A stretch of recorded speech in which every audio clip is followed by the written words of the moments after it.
dass ich in jedem Menschen immer das Gute sehe, egal wo der zu Hause ist. Ich habe sogar mit Mördern schon zu tun gehabt.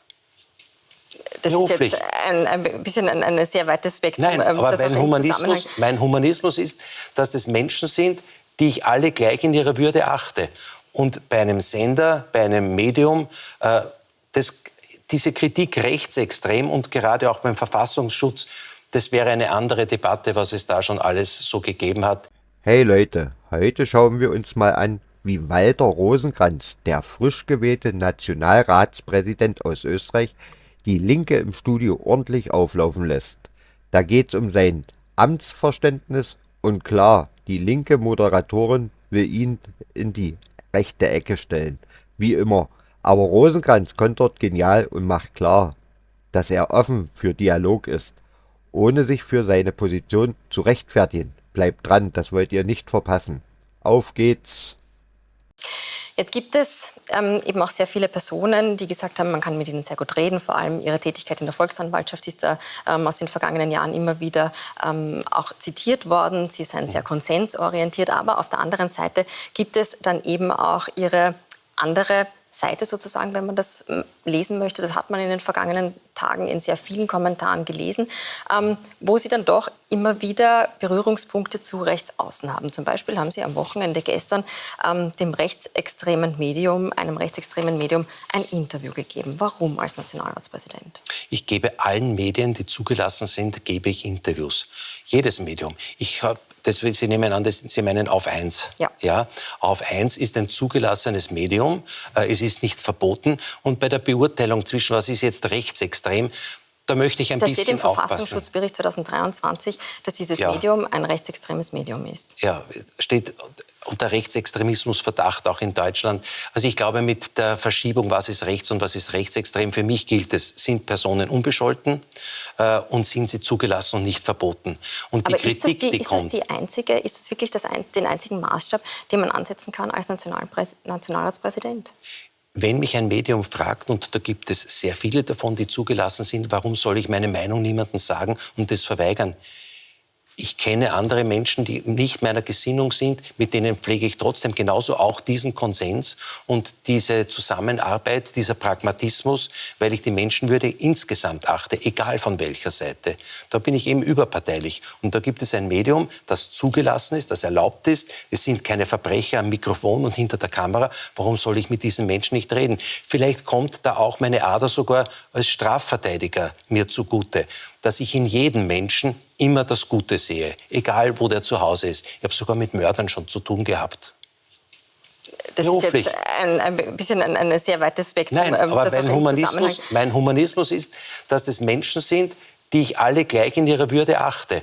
Und bei einem Sender, bei einem Medium, diese Kritik rechtsextrem und gerade auch beim Verfassungsschutz, das wäre eine andere Debatte, was es da schon alles so gegeben hat. Ich orte da durchaus eine gewisse Schlagseite. Und selbst bei den Begriffen selbst sind sich die Menschen, ja, dort, die das kritisieren, gar nicht klar.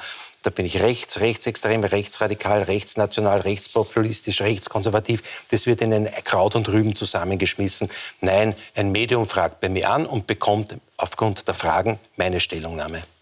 Was in der kommenden Woche ansteht, ist unter anderem ein Besuch von Ungarns rechtskonservativen Regierungschef Viktor Orbán, der unter anderem auch Sie treffen wird. Sie werden ihn im Hohen Haus empfangen. Das haben Sie heute Vormittag im Parlamentsmagazin Hohes Haus auch gesagt. Und dort haben Sie auch gesagt, dass Sie auch Russlands Präsidenten Putin im Hohen Haus begrüßen würden, unter der Voraussetzung, dass es dazu dienen würde, den Krieg in der Ukraine zu beenden und dort zu einer Lösung zu kommen. Darf das österreichische Parlament einem Autokraten eine Bühne bieten?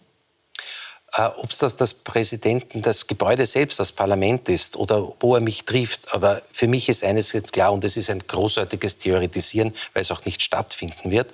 Aber wenn wir dieses Hirngespinst weiterleiten, mein Antrieb, und das habe ich auch schon geäußert, ist, dass ich, auch nur wenn es der kleinste Beitrag dazu ist, dass das Sterben an der Frontlinie zwischen Russland und der Ukraine aufhört.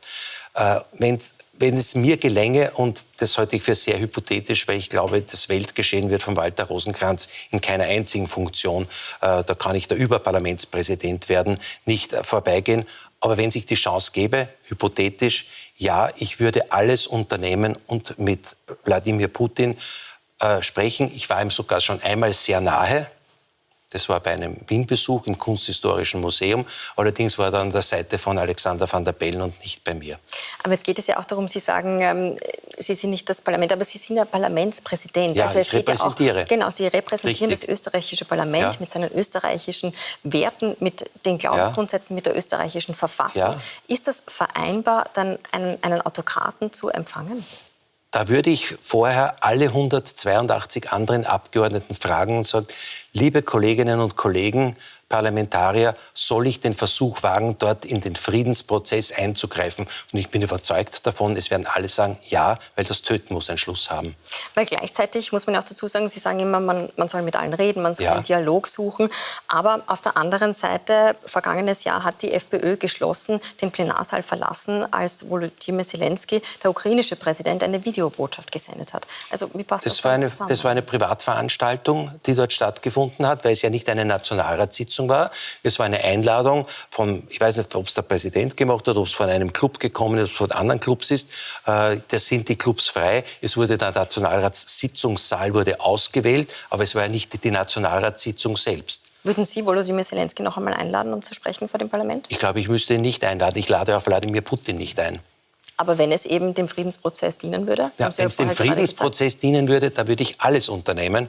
Dann würde ich, egal wer nächster amerikanischer Präsident, US-Präsident wird, ich würde alle einladen. Nur überschätzen Sie bitte nicht das Theoretisieren über meine Funktion. In erster Linie hat der Parlamentspräsident zu repräsentieren und weniger hypothetische und glauben Sie mir, 99,9999 unwahrscheinliche Fälle zu machen. Ich muss schauen, dass im Parlament ordentlich gearbeitet wird. Und es wird ordentlich gearbeitet im Parlament, weil nicht nur die Abgeordneten, sondern auch die unzähligen Mitarbeiterinnen und Mitarbeiter große Arbeit leistet. In erster Linie muss ich darauf schauen, dass der Gesetzwerdungsprozess im Haus funktioniert.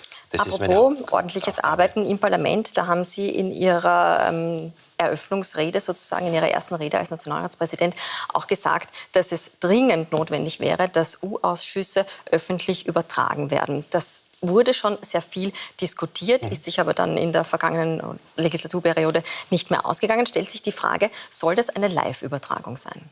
Selbstverständlich. Was wäre dann zum Beispiel, weil das ist ja dann auch immer wieder diskutiert worden, wenn dann eine Auskunftsperson etwas sagt, was sie vielleicht gar nicht erzählen darf. Es gibt dann Auskunftspersonen, die vielleicht auch nicht medienaffin sind. Wer trägt denn die Verantwortung? Also da gibt es ganz bestimmt auch einen Mittelweg. Es geht ja bei dieser Frage der Übertragung, und das hat es immer gegeben, wo nämlich auch die Öffentlichkeit, die Medienöffentlichkeit zugelassen war. Ich bin in genug Untersuchungsausschüssen drinnen gesessen, habe auch einen geleitet, wo man gesagt hat, jetzt kommt eine Person, da geht es auch um vertrauliche Dinge, geht es unter Umständen um Amtsgeheimnisse, da geht es auch um jemanden, der von seiner Person her, von dem, was er in der Verwaltung erfahren hat, wo er als Auskunftsperson dienen kann, unter Anführungszeichen ein kleines Rädchen ist, der nicht in der Öffentlichkeit stehen muss oder auch nicht medienaffin oder mediengewandt sein muss, da hat man auch die Öffentlichkeit ausgeschlossen. Es geht ja in Wirklichkeit darum, bei einem Untersuchungsausschuss, und man arbeitet sich ja immer zu denen, die dann letztlich die politische Verantwortung dann tragen, durch. Und das sind meistens Minister, hohe Ministerialbeamte oder aus der Staatsverwaltung in irgendeiner Form. Und die sind schon der Öffentlichkeit und das auch live verantwortlich. Und wenn es dann eine Situation gibt, das wird immer im Vorhinein abgeklärt, es kommt jetzt Herr, Frau sowieso, da ist ein Persönlichkeitsschutz dahinter, das ist ein Geheimnisschutz. Für diese Zeit bittet man die Kamera hinauszugehen und dann kommt man wieder, wenn der Bundesminister außer Dienst oder sonst jemand kommt und dann macht man die Live-Übertragung. Es ist nicht sehr schwer, man braucht nur das, was bis jetzt ohne Kamera möglich war, Medienöffentlichkeit und nicht Medienöffentlichkeit. Die Medienöffentlichkeit nicht nur mit Block und Bleistift und Laptop hineinsetzen, sondern mit Kamera. Das funktioniert.